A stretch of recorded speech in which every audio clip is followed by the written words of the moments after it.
Doctor, ¿nos puede ayudar muteándolo?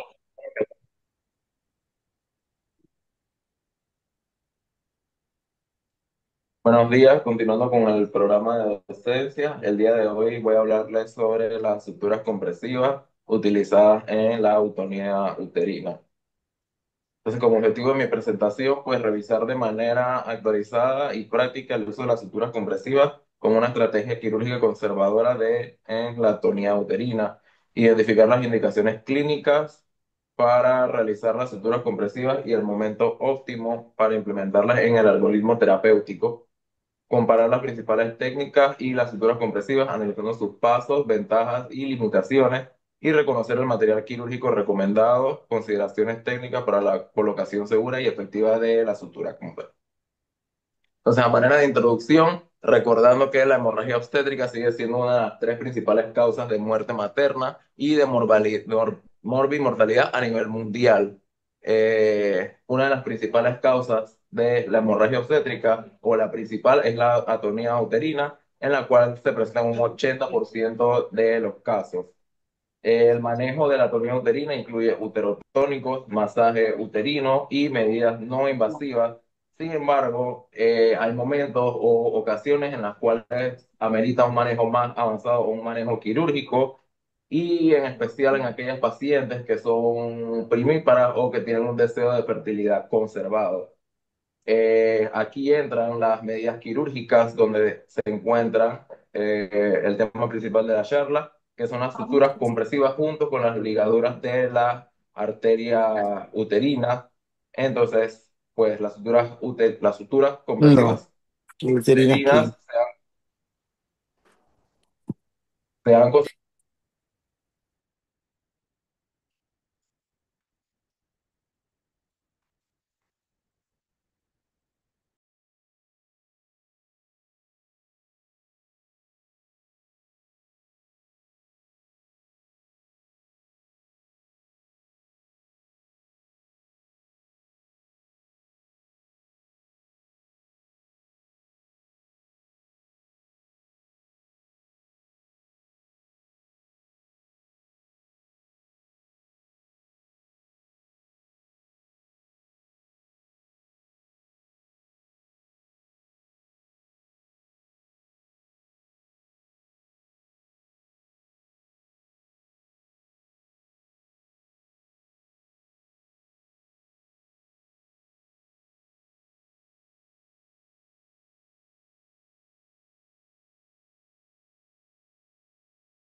Clemente, activa el micrófono, por favor.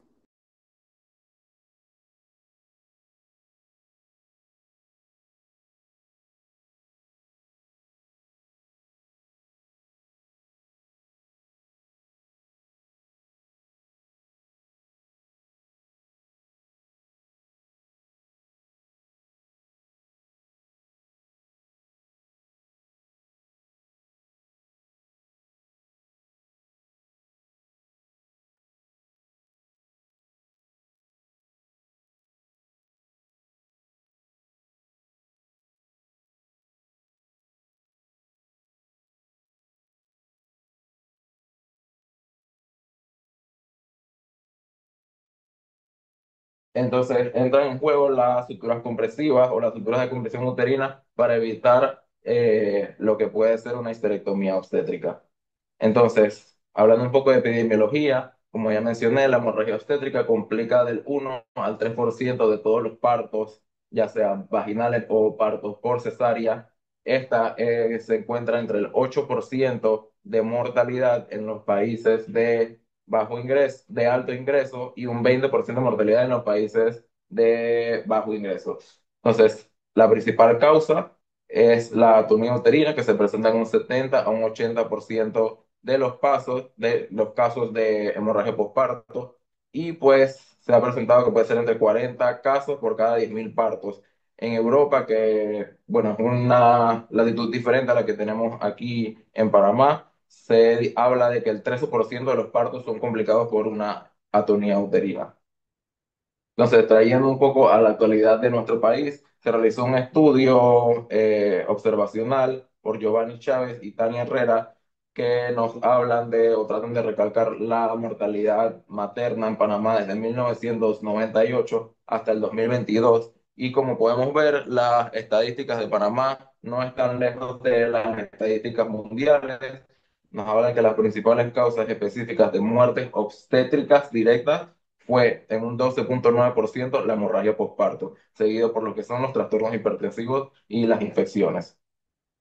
Entonces, ya pasando un poco al tema de la charla, ¿cuándo debemos utilizar las suturas compresivas? Pues realmente no hay un algoritmo o un estudio que haya dicho o que ya nos dé una guía exacta de qué es lo que debemos hacer. Es más que todo, nos habla de que tenemos que seguir el juicio clínico o evaluar a la paciente. Este algoritmo que traje aquí en esta imagen es una publicación del American Journal de Obstetricia y Ginecología que nos habla de que aquella paciente que tiene una hemorragia postparto severa requiriendo un procedimiento que salve o intente salvar el útero y tenemos una paciente que está hemodinámicamente estable, debemos considerar hacer una ligadura de arteria uterina bilateral o considerar una sutura compresiva o incluso se habla de que podemos combinar ambas técnicas. Sin embargo, aquellas pacientes que se encuentran con inestabilidad hemodinámica podemos pasar directamente a una histerectomía postparto o una esterectomía obstétrica. Como mencioné, siempre tenemos que evaluar a la paciente, tenemos que considerar también su deseo de fertilidad y evaluar el estado clínico de la paciente. Entonces, de las principales técnicas, principalmente o la más conocida es la técnica de Belinch, que se originó en 1997 y es la más utilizada a nivel mundial. Se habla de que tiene una tasa de éxito de un 90% más o menos.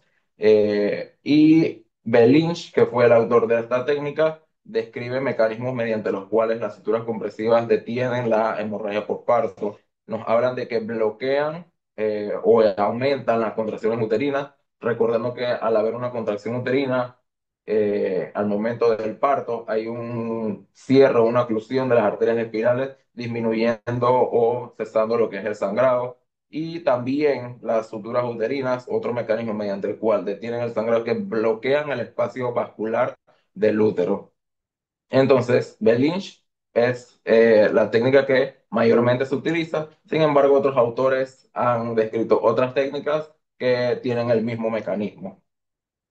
Entonces, la sutura de Belinch nos habla, como mencioné, se creó en 1997. Inicialmente se utilizaba crómico de tamaño 2. Sin embargo, ahora Belinch, el creador de la técnica, nos recomienda que se debe utilizar poligrafina 910, que es el Vicryl. Sin embargo, se han realizado otros estudios donde nos hablan de que se debe utilizar una sutura monofilamento, que es el poligrafapone, que es monocril, ya que ésta se absorbe o pierde su fuerza ténsil entre los 7 a 14 días y se absorbe completamente de 90 a 120 días.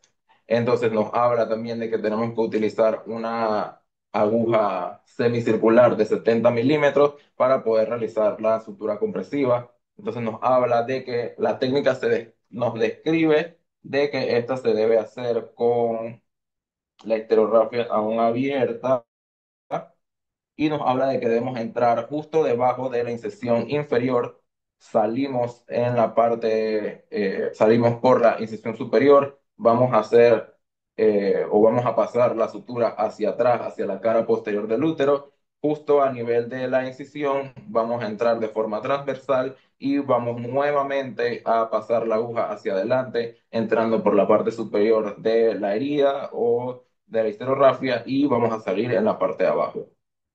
Posteriormente, con la ayuda del asistente, vamos a realizar una compresión del útero y vamos a pues anudar la sutura. Nos hablan, o en todas las técnicas que estuve revisando, se describe que es necesario, previo a realizar la sutura, hacer una prueba en la cual comprimimos el útero manualmente y, y evaluar si la técnica puede o no tener una eficacia.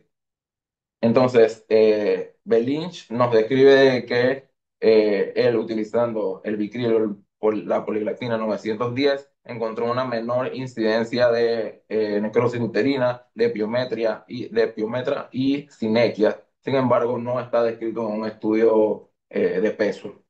Entonces, existen otras técnicas que realmente no está descrito si hay una eficacia entre una y otra. La otra técnica es la técnica de Cho, que nos habla de que esta es una sutura transitiva. Vamos a entrar en la cara anterior y vamos a salir en la cara posterior y vamos a hacer suturas compresivas, tantas suturas como sea necesario. Se habla de que se debe utilizar una aguja recta para poder entrar en la cara anterior y salir en la cara posterior.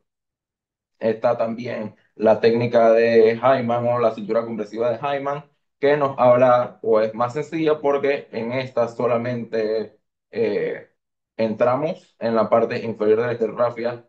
Cabe resaltar que con la cintura de Hyman, él sí habla de que tenemos que cerrar la estereografía previamente a realizar la sutura. Vamos a hacer también una sutura transitiva, vamos a entrar en la cara anterior y en la parte posterior del útero y vamos a utilizar, él habla de cuatro vueltas o cuatro nudos que debemos hacer. Sin embargo, también existe la técnica de Hyman modificada en la cual solamente se utilizan dos suturas, una en cada lado del útero.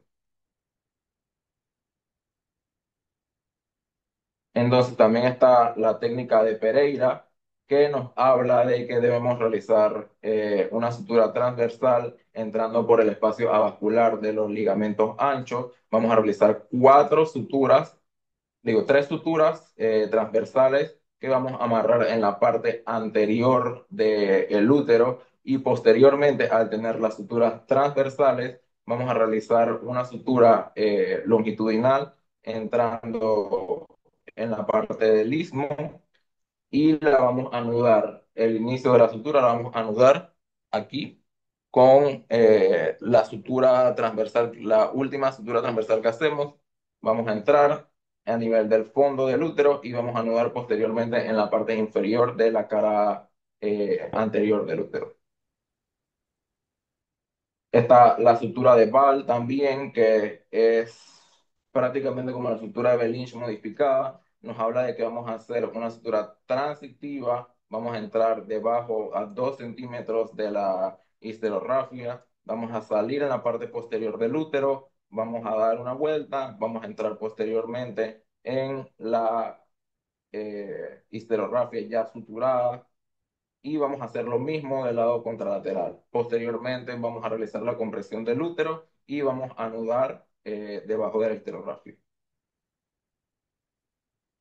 Y también está la sutura compresiva de WOBA, que nos habla de que vamos a usar cuatro suturas o cuatro nudos. Vamos a hacer uno en cada cuerno del útero, vamos a hacer uno en la parte media y uno en la parte debajo del esterografio. Como mencioné, no existe ningún estudio que nos hable de cuál sutura es mejor o cuál sutura es superior a la otra. Solamente nos hablan de que se debe hacer, se debe realizar la sutura con la cual el médico se sienta o el ginecólogo se sienta más familiarizado. Entonces, en este estudio, una revisión sistemática nos habla o tratan de evaluar lo que es la eficacia de las suturas compresivas. Ellos mencionan que esta es eficaz en controlar la hemorragia obstétrica en un 92% de los casos. Cabe resaltar que este estudio tuvo un aporte de 108 pacientes y también intentaban comparar la eficacia entre la sutura compresiva y la ligadura de arterias uterinas. Ellos nos hablan de que las suturas compresivas son superiores a las arterias uterinas, pero en este estudio la cohorte en la cual aplicaron la compresión de las arterias uterinas fue muy baja, por lo cual se habla de que los resultados estuvieron sesgados. Entonces también existe o salió una revisión sistemática de cuál tipo de sutura debemos utilizar para realizar las suturas compresivas. Ellos concluyeron en esta revisión sistemática que la sutura ideal para realizar la, las suturas compresivas fue el Vicril o la poliglactina 910. Entonces, ¿qué complicaciones podemos encontrar con respecto a las suturas compresivas? Principalmente se describe que puede existir sequías posteriormente durante el puerperio, que pueden producir problemas de infertilidad. Se puede presentar necrosis uterina cuando la compresión es muy intensa del útero, y la parte de la infertilidad está descrita en la literatura. Sin embargo, estuve revisando un estudio en el cual nos hablan de que aquellas pacientes que fueron sometidas a suturas compresivas no tenían un aumento en la tasa de infertilidad comparada con las pacientes de la población general. Nos hablan de que las pacientes que fueron sometidas a una sutura compresiva corrían un riesgo mayor de cursar con hemorragia postparto nuevamente y necesitar nuevamente también una sutura compresiva.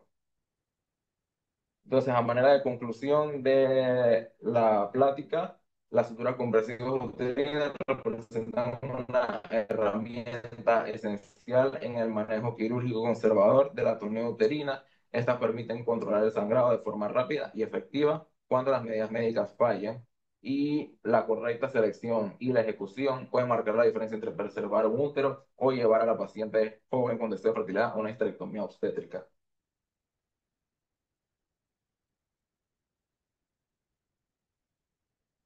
Muchas gracias.